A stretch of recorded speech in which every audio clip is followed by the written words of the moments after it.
राधे राधे महाराज जी, प्रणाम। महाराज जी, स्त्रियों के बारे में जो कहते हैं कि स्त्री पूजनीय तो है पर स्त्रियों का उतना स्थान नहीं है, पुरुष प्रधान समाज है हमारे देश में, तो आप इस विषय पे कुछ कहना चाहेंगे? देखिए, स्त्रियों को राजा दक्ष के बारे में बताऊंगा। राजा दक्ष ने पत्नियों को अपना एक रानी बना के तो रखा जी, पर उन्होंने राजगद्दी पर बैठने से इनकार किया, इसलिए अहंकार घुसा और अहंकार घुसा तो शिव का अपमान हुआ, और शिव का अपमान हुआ तो सती का अपमान हुआ, सती का अपमान हुआ तो यज्ञ भंग हुआ, यज्ञ भंग हुआ तो जाके वो 52 शक्तिपीठ बनी।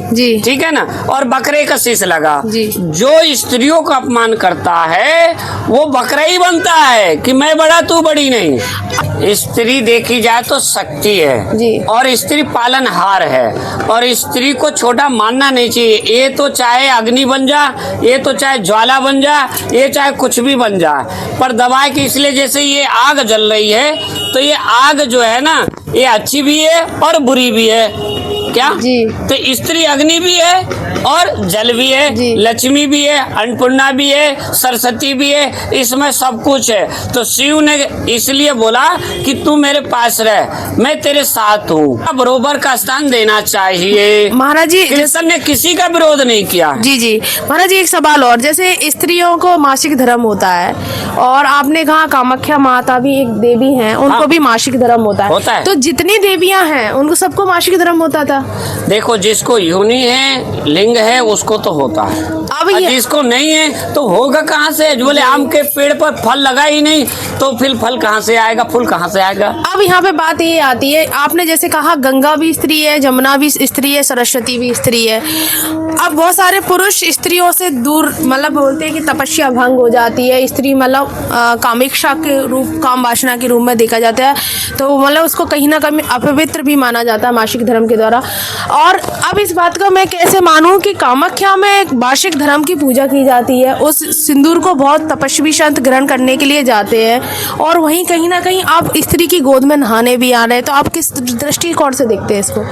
देखिए, स्त्री को धर्म रूप में जो देखता है वो धर्म है। जैसे अपनी बेटी को भी मासिक धर्म हुआ, पढ़ाई को भी हुआ, विश्व में भी होता है, तो जैसे अपनी पत्नी और बेटी के रूप में देखे ना, ऐसे संसार को देखे तो कोई पाप नहीं है। बस अपने को देखे, परायों को गलत देखे, ये अपराध है, जिसमें मतभेद कहते हैं। गंगा भी स्त्री है, इनको भी 8 पुत्र हुआ, भीष्म पितामह हुआ तो गर्भ से हुआ, बिल्कुल भाई, ऊपर से तो नहीं टपका भाई, गंगा के गर्भ से ही तो हुआ ना भीष्म पितामह, बाहर से तो हुआ नहीं। तो मासिक धर्म तो सबको होती है, बिना मासिक धर्म तो कोई है नहीं, पर किसी को दिखता है, किसी को नहीं दिखता है। बस हाँ, ये है कि बकरी जैसा स्त्री का अलग भाव है, भैंस के जैसा स्त्री अलग भाव है, ऊँटनी जैसा स्त्री अलग है, पर पूजनीय तो गौ माँ होती है।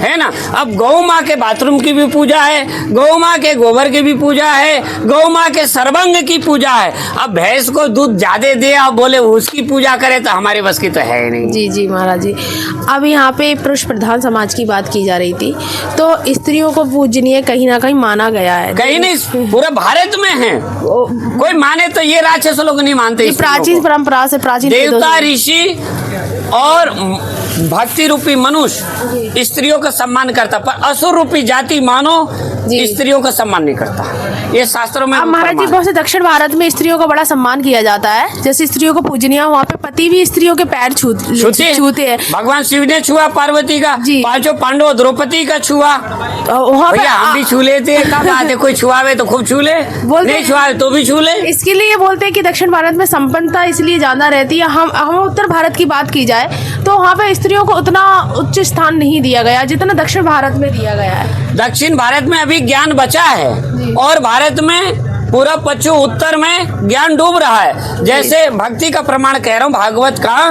कि जन्म दक्षिण में लिया और वृंदावन में आके ज्ञान वैराग बुढ़े हो गए, भक्ति तरुणावस्थी। तो स्त्री जो है ना, जहाँ स्त्रियों का जहाँ सम्मान नहीं होता वहाँ ज्ञान वैराग कितनों भी पापड़ बेलते रहो वो पापड़ ही रहेगा। तो उस घर का भी पतन हो जाता है जहाँ स्त्री पतन हो जाता, हो रहा है, पूरा विश्व में हो रहा है। और स्त्रियों को शास्त्र पढ़ाना चाहिए, स्त्रियों को संतों के शरण में जाना चाहिए, स्त्रियों को धर्म शास्त्र में भेजना चाहिए। आज पैसे के लिए लोग नाचने में तो जा रहे हैं। बहुत लोग कहते हैं गद्दी पे स्त्री को नहीं बैठना चाहिए। भगवत कौन? गद्दी पर हाँ। प्रमाण है, अहिल्याबाई गद्दी पर बैठी, लक्ष्मीबाई रानी गद्दी पर बैठी, और द्रौपदी मुर्मरे जी, हाँ, गद्दी पर बैठी है, राष्ट्रपति है। जी। और दूसरी द्रौपदी स्त्री शिव के गद्दी पर साथ बैठी हुई है, जी जी। विष्णु के गद्दी पर लक्ष्मी जी चरणों में बैठी हुई हैं। अब खोपड़ी पर तो कोई नहीं बैठ रहा है भैया।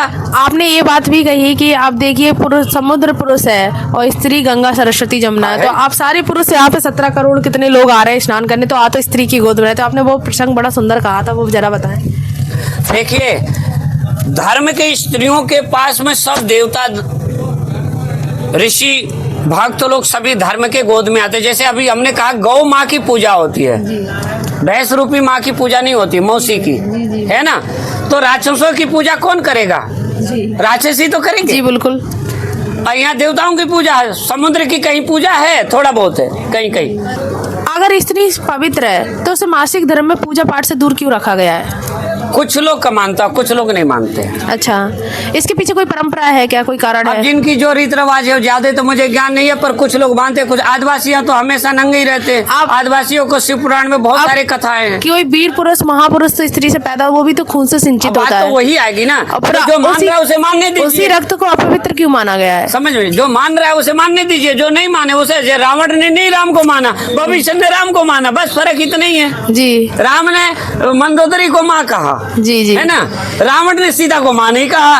तो इसका मतलब ये थोड़ी है कि हम रावण को ही मनाने में लगे जीवन भर। यहाँ पे दृष्टिकोण का प्रभाव मान सकते। भावना की प्रभाव है, कर्म का प्रभाव है। जैसे रही भावना जिसकी जैसी। रावण ने सीता को माँ नहीं कहता है, राम मंदोदरी को माँ कहते हैं। जी बिल्कुल। हनुमान जी सुरसा को माँ कहते हैं। जी बिल्कुल। लेकिन वही सुरसा सीता जी को माता नहीं। बहुत तो है। और आप स्त्री को इतना उच्च परिभाषा आपने जो दी है, हमारे समाज में ये संदेश जाना चाहिए, क्योंकि इस करी राखा जो जस करे तस फल चाखा। राम अवतार में राम जी एक ही पत्नी रखे, इन्होंने मर्यादा तोड़कर कृष्ण रूप में 16,108 रानियां रखे। न माँ की मानी, न प्रजा की मानी, न परिवार की मानी, न समाज की मानी, मनमानी की है। और महाराज जी ने इतने सारे रुद्राक्ष भी धारण कर रखे हैं। तो आप कामाख्या की जो पूजा करते हैं, मैं ये जानती थी कामाख्या देवी माँ की आप पूजा, सिद्धि कामाख्या माता की आपके पास में? हमारी भगवान राम और माँ का आशीर्वाद, कामाख्या का और शिव का, तीनों का आशीर्वाद है हमारे पास में। दूसरी बात, स्त्री किस रूप में आए हमें सब शिकार है। चाहे मुझे वो पति माने, चाहे वो मुझे प्रेम का माने, चाहे वो मुझे बेटा माने, चाहे वो मुझे भैया माने, क्या रूप में मानती है वो मानती है। आप तो उसको एक पूजनीय रूप में मानते हैं। पूज्य रूप में। कई लोग हमको बोले गुरुजी आप मेरे पति हो, हाँ भैया है, क्या बात है, दिल खोल के आओ, नो टेंशन। टेंशन उनको जो कचड़े में बैठे हैं साले। ठीक है महाराज जी, बहुत बहुत प्रणाम, साधुवाद। ठीक है।